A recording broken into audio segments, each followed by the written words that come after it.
大家平安，欢迎收听迦南之声，我是尤伯牧师。今天8月1号在家会主，我们要分享的是为什么？我们要看耶利米书12章1到17节。先来看今天的金句：上主啊，我向你申辩我的案情，每次都是你对，但我还是要问你，究竟什么是公正？为什么坏人事事顺利？为什么诡诈的人事事亨通？耶利米书12章第1节。经文的摘要要提到，耶利米在埋怨为何这些恶人那么发达。神说有更难过的事，就是被亲族出卖，连神的产业也背叛他。所以先知预言四周围的恶灵的未来。在新冠肺炎从2019年12月1号在武汉市发病至今，全球确诊人数是大概18860几万人，死亡人数大概有406万5千多人，这是史上最严重的传染疾病。面对这人类的浩劫，我们可能会问，为什么会发生这样的事呢？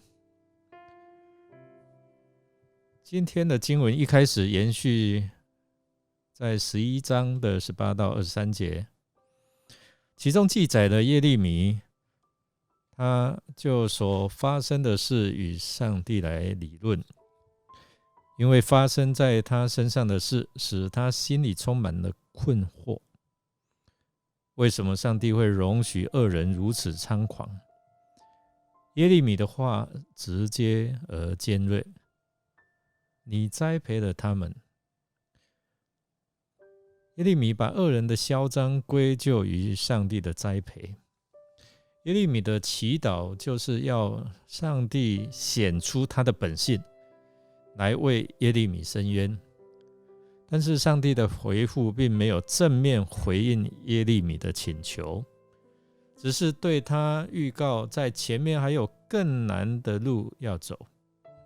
言下之意，就是要耶利米把心中的不满和愤恨撇开，做好准备来迎接更大的挑战。经文的第二部分7节到17节，它再分为2个部分，各有特色。第一个部分的内容有很浓烈的情绪表达，至为感人。本来产业有如生命，是绝对不能撇弃的，但耶和华在极不情愿下做了这不可思议的行动。为什么呢？因为他一手栽培又引以为傲的产业竟然与他反目成仇。为此上帝施行审判，使这地沦为敌人肆意破坏的地方。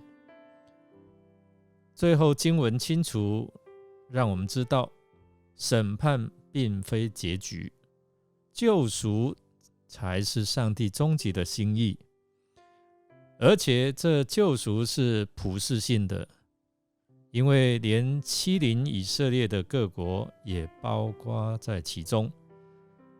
条件就是他们要殷勤地学习我百姓的道，这样他们就必得着救赎，不然最后的审判就会临到他们。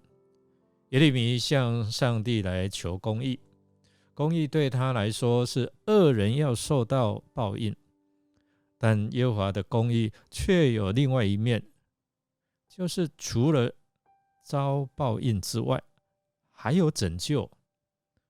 但令恶人受惩罚并非完全的公义，对上帝来说，唯有恶人得着拯救，被更新，公义才得以完成。我们来默想，根据12章的14到17节，以色列四周的邦国的兴衰与什么有关呢？这是否适用于我们现今的世代？让我们一起来祷告。亲爱的上帝，我们的知识和信心真的很有限，所以很多事情我们无法明白你为何会这样做。但我们祈求你启示我们，能够更多明白你的心意，解开我们心中的疑惑，更多来认识你的作为，还有你的慈爱。我们这样祷告，奉主耶稣基督的圣名祈求，阿们。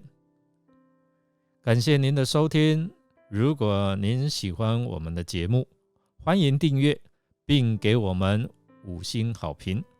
我是尤伯牧师，祝福您一天充满平安、健康、喜乐。我们下次再见。